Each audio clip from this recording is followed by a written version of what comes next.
E3 2011. Jason DeLong here is the executive producer on Need for Speed The Run, and you will be doing some running, as we learned here at E3 2011.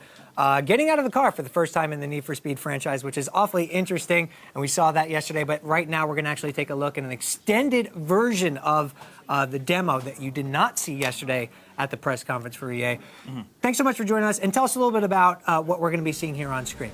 Well, what we're showing today is what was shown at the EA press conference yesterday, with a little bit of extended gameplay. So, first and foremost, we're starting with the race. It's a racing game, and but what we wanted to show at E3 this year is kind of one of the new innovations in the game, which is, as you say, getting out of the car. Right.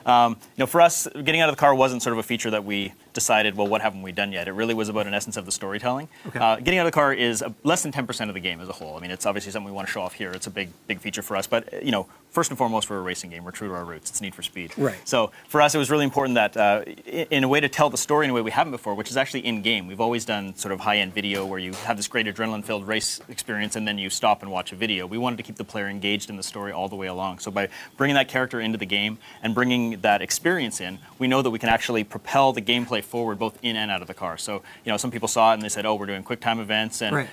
We'll face it head on. Absolutely, we are doing quick time events. Sure. Because for us, the motivation of the game and the motivation of the race and the run is to get from San Francisco to New York as fast as you can. And when we force you out of that car because of a story moment, your objective is to get back in the car as fast as you can. So right. keeping that adrenaline up, keeping that adrenaline of the race up all the way through, both whether you're in or out of the car, and do you want to watch a video where the guy does some cool stuff, or do you want to play it? And that was kind of our motivation behind that. So don't freak out, people. To clarify, it's less than 10% of the game. That's right. It is a racing game first and foremost. Yeah. And a beautiful one at that. What we're looking at the screen here yesterday, we did see. Walk us through a little bit about the graphics and obviously the environments you mentioned, San Francisco to New York. Yeah, so we're on Frostbite 2 this year. So we partnered with our friends at DICE to create what I feel is probably the strongest engine out there for the game that we wanted to make. So it allows us to do things like obviously believable character performances, which we weren't able to do in the past with Need for Speed, and just get this amazing visual fidelity, both in the creation of the world itself and actually in the destruction of the world. So one of the things that Frostbite gives us is the ability to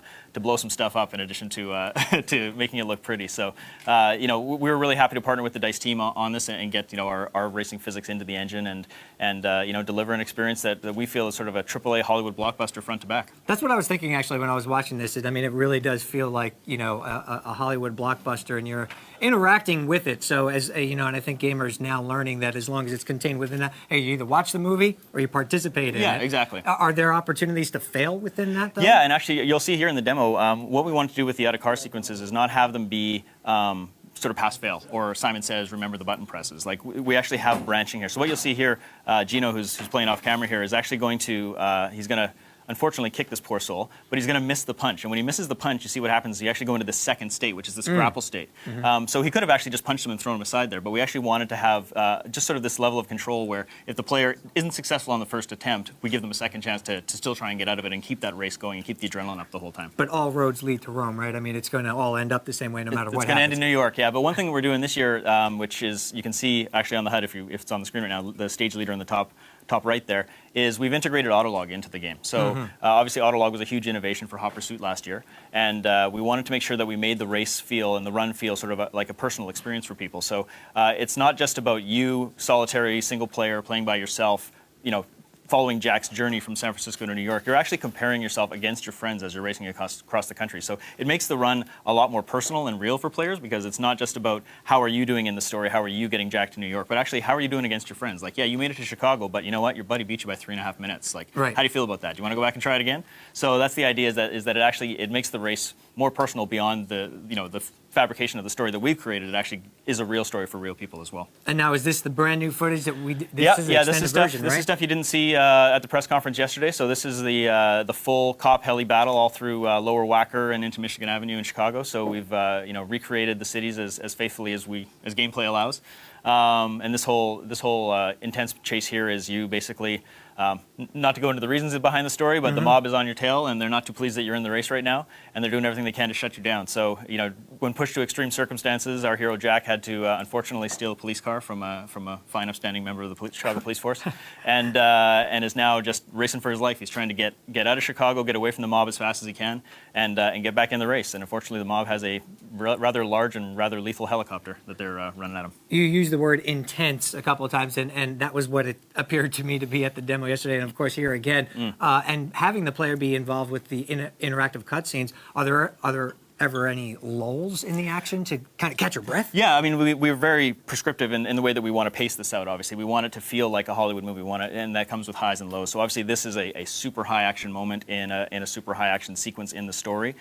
When you pace this out over the course of the entire run from San Francisco to New York, it's a long experience, obviously. And we have, the drives through the canyons, we have the drives through the mountaintops, we have the drives along the highways, through the rural farmlands, in and out of urban centers. So you get kind of those high beats and low beats as you go along. And even in this moment here, this is adrenaline for a good 6 minutes straight. But then what ends up, you'll see in a few minutes here, not to give it away if you haven't seen it, but we do get a moment now where there's kind of like a moment to breathe and sort of pause, and it is still using those out of car controls, but there is a sort of an exploration, almost puzzle-solving nature to the gameplay in that instance. But again, small part of the game overall. You mentioned San Francisco and New York, and obviously you mentioned the types of environments we'll pass in between those. Have you mentioned specific cities as well, or is that to be revealed later on? To be revealed later. I mean, I think the astute people out there can go frame by frame on some of our trailers and see where that little line draws across the map and make their own conclusions. And that is the line. If it's on the trailer, it's in the game. I'm just saying, maybe there's some stuff there. There might be some clues. Excellent. Now, so, here's the moment I was talking about here. In a standard sort of action game, you'd expect, well, the car tumbled out of control and now the level's over. Well, we wanted to kind of give that unexpected moment where it's like, wait, he's still alive. What's going on? And now we see Jack trapped under control. Another thing to show off here is that we've used really high-end performance capture technology for this. Basically the same stuff that they used in Avatar, which allows us to just get an unbelievable fidelity of character performance. So our actor, when we filmed this scene, we got his body, his face, his voice, everything all at the same time using performance capture. We've got over 90 bones in the face for facial animation. We've got OCG, ocular eye tracking technology, which has never been used in a game before, just to bring this kind of level of believability to the performance that we haven't been able to do in our games before. Obviously, we're going to get to know this character pretty well. What can you tell us about him at this point? Well, his name's Jack Rourke. He's a person with a questionable past who finds himself in a rather perilous situation at the beginning of the game, and really the only way for him to be successful and kind of get his life back is to enter this race. More details on the story in the future, though. More details on the story, and obviously here we're seeing the map, and you mentioned the auto log. It's all about creating that tension between gamers to be able to see who could get through the game and different portions of the game faster, correct? Exactly. I mean, for the purposes of E3, obviously that speed wall that we showed is just for that stage. Like, we obviously don't want to give away too much more about the game, but it's like, how do people do competing against each other in that stage? But what you're going to see in the final game is actually stage by stage, race by race, all the way across the country. How are you stacking up against your friends, second by second, as you make your way across the country? All right, it's Need for Speed the Run. I think Justine has a couple of questions for you, Jason. I do. Okay, here's one from Jeremy A. on Facebook. They said they've been playing Need for Speed for years, and they own a Volkswagen GTI. What would be your premier car for Need for Speed the Run? Well, we're not actually unveiling the car list at this point. Obviously, hot cars are what Need for Speed's about, so we're not going to disappoint anybody.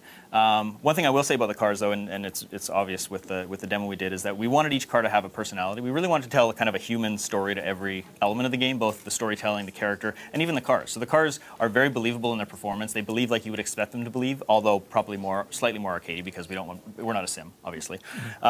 But we didn't just put a Ford Mustang in the game. We put the Ford Shelby Super Snake Mustang in the game. So every car you're going to race in the run and then throughout the game is going to have kind of a unique personality, a little bit different from the stock model that you would expect.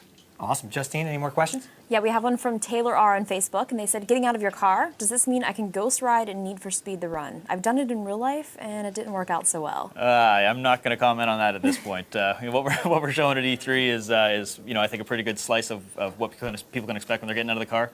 And as I said before, it's really innate to the story. So. All right, we got time for one more question, Justine.